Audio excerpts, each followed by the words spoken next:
Good morning बच्चों। मैं Mishra sir आज आप सभी कक्षा 8 के बच्चों को संस्कृत रुचिरा तृतीय भाग के तृतीय पाठ डिजि भारतम का पठन पाठन कराने जा रहा हूँ। तो आइए सर्वप्रथम इसके हिंदी अर्थ को देखते हैं। पहला जो मैंने पैराग्राफ लिया है वो अर्ध संपूर्ण विश्व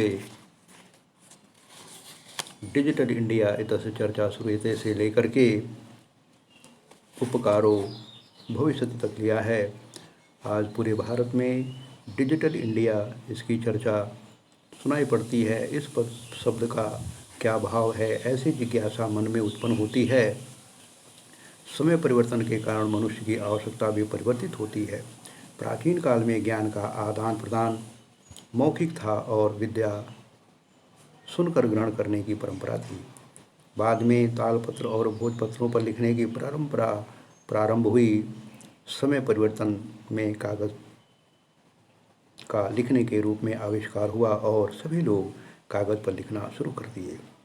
टंकण यंत्र टाइपराइटर के आविष्कार से लिखित सामग्री बहुत समय तक सुरक्षित रही। वैज्ञानिक विधि से प्रकृति की यात्रा और भी आगे बढ़ गई। आज सभी कार्य कंप्यूटर नामक यंत्र से ही होते हैं। समाचार पत्र और पुस्तक कंप्यूटर के माध्यम से ही पढ़े और लिखे जाते हैं। कागज़ उद्योग में वृक्षों का उपयोग करते थे। बाद में कंप्यूटर के अत्यधिक प्रयोग से वृक्षों की कटाई कम होगी, ऐसा विश्वास है। इससे पर्यावरण की सुरक्षा की दिशा में महान उपकार होगा। दूसरा पैराग्राफ जो मैंने लिया है, अधुना आपणे वस्तु क्रयार्थम रूपकाणाम से लेकर के शक्यते तक लिया है। इसका हिंदी अनुवाद, आजकल बाजार में वस्तुओं की खरीदारी के लिए रुपए की अनिवार्यता नहीं है। डेबिट कार्ड, क्रेडिट कार्ड इत्यादि सभी ने रुपए का स्थान ले लिया है। बैंक आदि भी सभी कार्य कंप्यूटर द्वारा करते हैं। बहुत प्रकार के विधि ऐप पैसे का लेन देन में सहायक हैं। कहीं यात्रा करने के लिए रेल टिकट, वायु टिकट आज जरूरी नहीं है। सभी टिकट मोबाइल फ़ोन, ईमेल पर सुरक्षित हैं, यानी इसे दिखाकर यात्रा का आनंद ले सकते हैं। अस्पताल में भी उपचार के लिए आज रुपए की अनिवार्यता नहीं है। सभी कार्ड के माध्यम से, ई बैंक के माध्यम से शुल्क प्रदान कर सकते हैं।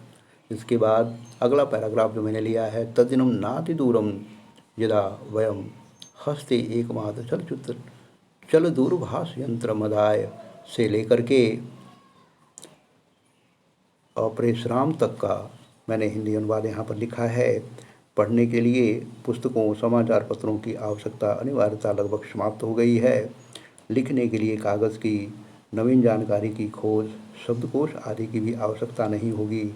अपरिचित मार्ग की जानकारी के लिए मार्गदर्शक की या मानचित्र की भी आवश्यकता न होगी। ये सभी एक ही यंत्र द्वारा किया जा सकता है।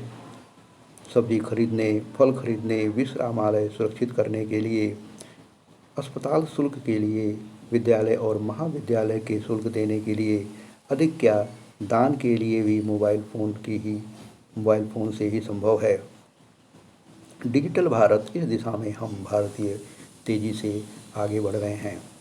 तत्पश्चात यहाँ पर हमने जो है शब्दार्थों का उल्लेख किया है। शब्दार्थ ये मैंने बुक से ही लिया है। इसके पश्चात जो है हम आते हैं प्रश्न अभ्यास की तरफ आते हैं।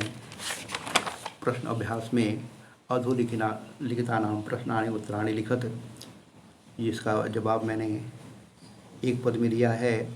यहाँ पर मैं आपको बार बार बता चुका हूँ कि जो प्रश्नवाचक शब्द है उसकी जगह पर उत्तर लिख करके और बाकी सभी चीज़ों को यथावत लिख देने से हमारा पूर्ण वाक्य उत्तर भी हो जाता है। यहाँ पर मैंने इस प्रकार से 5 प्रश्नों के उत्तर लिख करके दिखाए हैं। तत्पश्चात हमने दूसरा प्रश्न यहाँ लिखा है, अधोलिखितानां प्रश्नान् पूर्णवाक्येन उत्तरत। ये वही चीज़ है, पूर्ण वाक्य में लिखना है। यहाँ पर सेम जो है, जैसे प्राचीन काले विद्या कथम गृह्यते स्म, यहाँ कथम प्रश्नवाचक शब्द है, इसकी जगह पर हमने उत्तर डाल दिया है श्रुति परंपरायाः। प्राचीन काल में विद्या कैसे ग्रहण की जाती थी, तो कैसे की जगह पर श्रुति परंपरा सुनकर ये मैंने शब्द प्रयोग कर दिया है। बाकी आगे और पीछे के सारे शब्द यथावत रहेंगे। इस प्रकार से यह उत्तर हमारा परिपूर्ण हो जाएगा। इस प्रकार मैंने यहाँ पर 5 प्रश्नों के उत्तर लिख करके दिखाए हैं। तत्पश्चात तीसरा जो प्रश्न आता है, रेखांकित पदान अधृत्य प्रश्न निर्माणम कुरुतः। रेखांकित पदों को लेकर के प्रश्न निर्माण करना है, प्रश्नवाचक शब्द बनाना, वाक्य बनाना है। यहाँ पर जो रेखांकित शब्द है, पहला भोजपत्रोपरि लेखनम आरंभत। भोजपत्र पर लिखना आरंभ हुआ, तो क्या क्या आरंभ हुआ? लेखनम आरंभ हुआ, क्या आरंभ हुआ? तो क्या की जगह क्या की संस्कृत हम लिख देंगे, लेखनम की जगह पे किम, और बाकी सब कुछ यथावत रहेगा। मेरा प्रश्न निर्माण हो गया। दूसरा जो है मैंने अटेंड किया है, लेखनार्थम कर्गदस्य आवश्यकता अनुभूति न भविष्यति। लिखने के लिए कर्गदस्य को अंडरलाइन किया है, लिखने के लिए कागज की आवश्यकता किसकी? तो उसकी संस्कृत मैंने लिख दी कस, कर्गदस्य की जगह पर हो गया कस। इस प्रकार से हमने यहाँ पर इनके 5 प्रश्नों को बनाया है। तत्पश्चात हम अगला प्रश्न आते हैं, विशेषण और विशेष्य का मिलान करना। इसको मैंने लाइन से मिला करके आपको दिखाया है। 5वां प्रश्न यहाँ पर आता है, संधि करना है। विच्छेदित पद है, उसको संधि करना है। देखिए पहले पद में पदस्य अस्य, दोनों पद के अंत में अ है, ये दीर्घ संधि है। यहाँ पर जो है पदास, पदस्यास्य, पदस्या,